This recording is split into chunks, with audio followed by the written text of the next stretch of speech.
Dans cette vidéo, on va parler des processeurs Intel. Et bah ouais, une fois n'est pas coutume, ce coup-ci, on va parler de Intel.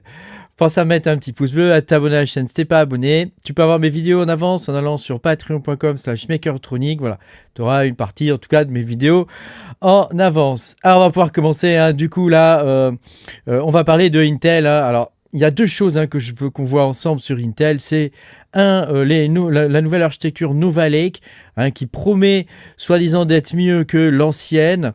Et puis deux, on va voir le brevet qu'Intel a déposé concernant des supercores. Alors tu vois, c'est un truc de dingue. Regarde, attends, non, c'est pas le bon ça.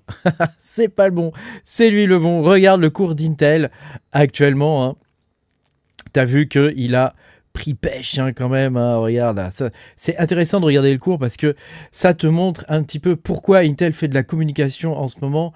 Et en particulier, ils font de la communication assez outrancière. On va voir ça dans cette vidéo. Donc tu as vu quand même, ils étaient à 68 et là ils sont à 24. Ils s'en sont pris méchamment dans la gueule. Alors, donc, pourquoi ils s'en sont pris dans la gueule? Simplement parce qu'AMD est bien meilleur qu'Intel actuellement. Il faut quand même dire ce qui est. Depuis les générations Zen, les processeurs AMD sont bien meilleurs. Ils chauffent beaucoup moins. Parce que sur les Intel, les les processeurs Intel i9, ils chauffent énormément, ils consomment de ouf. Donc, tu sais, moi je suis mineur de crypto-monnaie, donc avec mes processeurs AMD, je mine comme un gros porc, alors qu'avec les processeurs Intel, c'est impossible de miner. Et en particulier, les processeurs Intel, ils ont quand même très très peu de cache, de cache de niveau 3. Donc pour le coup, c'est quand même pas drôle et ça diminue énormément les performances des processeurs. Ils ont beau avoir des monocœurs soi-disant plus rapides. Au final, voilà, c'est pas ça. Quand on pousse vraiment les processeurs dans leur dernier retranchement avec le minage, pour le coup, Intel est complètement largué à ce niveau-là. Donc ils s'en rendent compte. Donc le CFO, David Zinsner, je ne sais pas trop comment on prononce ça, tu me diras dans les commentaires comment on dit, Zinsner. Donc il dit que les corps 200, les corps Ultra 200, voilà.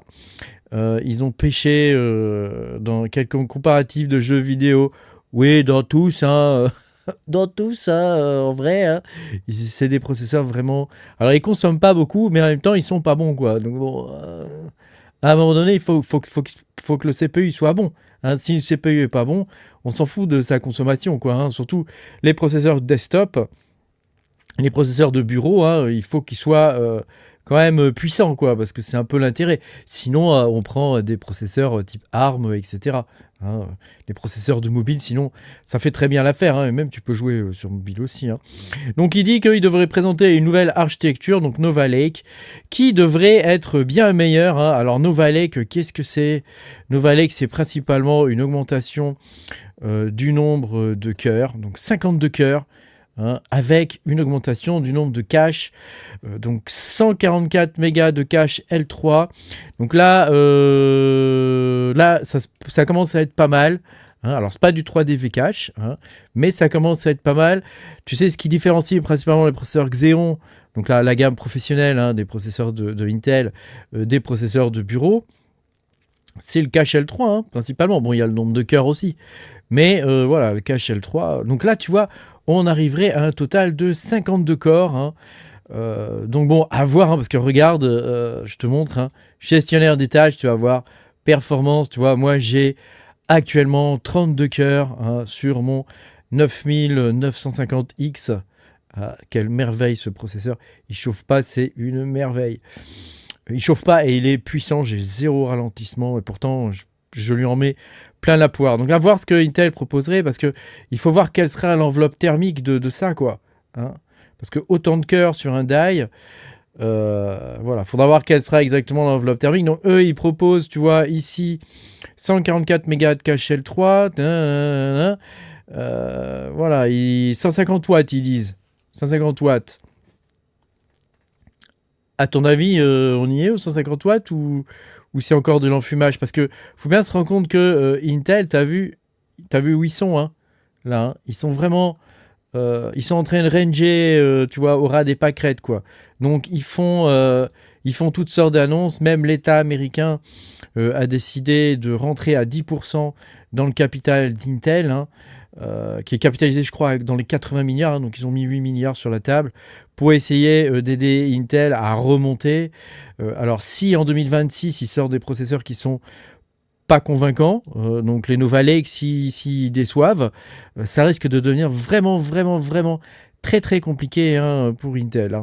Bon, on verra bien ce que ça va donner pour l'instant. De toute façon, tu sais, il y a toujours des hauts et des bas. Il faut quand même bien comprendre un truc, c'est que Intel dispose de la licence x86. Donc même AMD doit payer. AMD, je pense, paye les royalties pour fabriquer leurs processeurs. Ils payent les royalties à Intel. Donc bon, Intel sera toujours rentable. Mais voilà, bon, écoute, on verra bien. En tout cas, Nova Lake devrait être assez prometteur. Et alors, ils ont déposé un brevet pour des super cores. Alors là, les gars, s'ils arrivent à faire ce truc-là, ça sera un truc de ouf. Les super cores, donc grosso modo, qu'est-ce qu'ils font? Ils prennent tous les corps, enfin, ils prennent 2 corps. Tu vois, ils le montrent ici, ils prennent 2 corps. Et pour tous les processus qui seraient en monotrade, ils vont agréger les 2 corps. Pour pouvoir avoir un corps plus puissant, quoi, en gros. Tout ça sans modifier, évidemment, ni la consommation, ni comment ça s'appelle, l'enveloppe thermique, ni la fréquence des processeurs. Mais voilà, ça permettrait d'une façon logicielle donc c'est même pas au niveau du processeur que ça se joue, uniquement au niveau du logiciel, de pouvoir agréger 2 corps. Donc là, ils disent 2 corps, mais est-ce que on pourrait agréger plus de corps, genre 3, 4, 5 corps, 10 corps?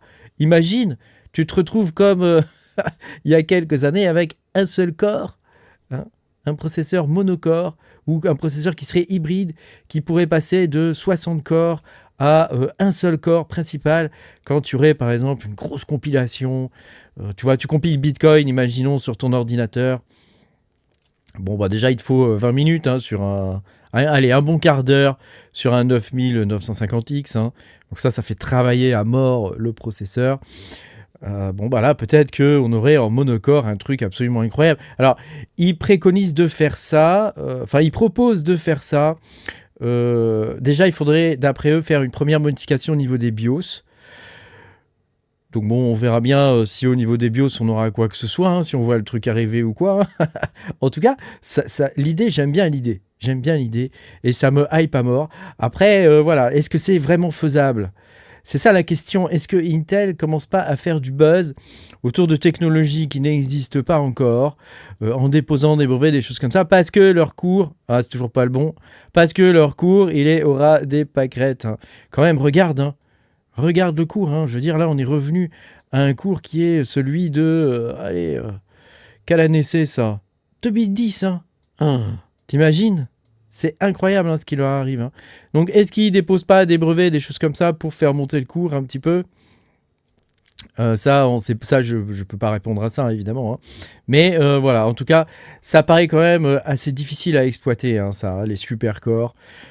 L'idée est franchement géniale, mais de là arriver à quelque chose d'exploitable, parce que ça veut dire que, tu dois modifier la façon dont Windows fonctionne, donc le planificateur de Windows, ou de Linux, d'Unix, etc. Tu dois modifier les différents planificateurs. Donc c'est le cœur du noyau, le planificateur d'un système. C'est vraiment le cœur du noyau. Donc tu dois modifier le planificateur, tu dois modifier toute la partie I/O sur la carte mère, donc le BIOS, et tu dois modifier aussi tous les logiciels qui servent à compiler les programmes.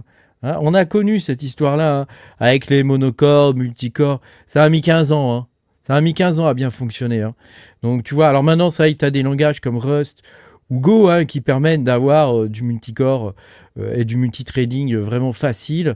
Et c'est géré directement par le compilateur. Donc, tu vois, c'est pas très, très compliqué. Même les compilateurs modernes en C++ permettent de gérer ça. Mais fut une époque où tu compilais ton programme, il était monotrade, quoi. Il était monotrade, donc tu te retrouvais avec un processeur avec 4 corps, mais tu utilisais en vrai qu'un seul corps. D'ailleurs, c'est là qu'Intel était fort, parce qu'ils avaient quand même des monocores puissants. Aujourd'hui, où on est à l'heure vraiment du multicore, c'est vrai que quand tu vois ça, c'est plus compliqué, quoi. C'est plus compliqué. Alors, déjà qu'ils ont enlevé l'hypertrading, on a l'impression, tu vois, qu'ils veulent se recentrer sur quelque chose à l'ancienne, quoi, tu vois, un petit peu, quoi, hein, un petit peu à l'ancienne, hein, donc bon. On verra bien ce que ça va donner. En tout cas, je voulais te partager cette news parce que je trouve que c'est quand même assez incroyable. Et alors moi, ça me hype, hein, donc j'aimerais bien que ça arrive. Qu'est-ce que t'en penses, toi? Tu penses que ça va arriver, ce genre de truc? Moi, je sais pas, hein. Franchement, j'ai quand même des doutes, hein. J'ai des doutes quand je vois le cours d'Intel aujourd'hui. J'ai des doutes, voilà, j'ai des doutes. L'originalité de cette solution, c'est qu'elle réside principalement dans le software. Ça veut dire que les processeurs d'aujourd'hui pourraient être compatibles avec le SDC, tel qu'il l'appelle, hein, le Software Defined Supercore. Alors, t'as pas envie de voir ça, toi? Moi, franchement, j'aimerais bien voir ça. Imagine, dans les jeux vidéo, tu aurais des gains incroyables, hein, puisque souvent les jeux vidéo, ils ont du mal à gérer le multicore et le multithreading en règle générale, hein, alors qu'ils utilisent des cartes graphiques, c'est les rois du multithreading, une carte graphique, hein. Bon, on verra bien. Merci beaucoup d'avoir regardé cette vidéo. Pense à mettre un petit pouce bleu, à t'abonner à la chaîne si t'es pas abonné, bah, ça peut être utile, hein. Et moi je te dis à bientôt, hein, pour de nouvelles aventures. Salut!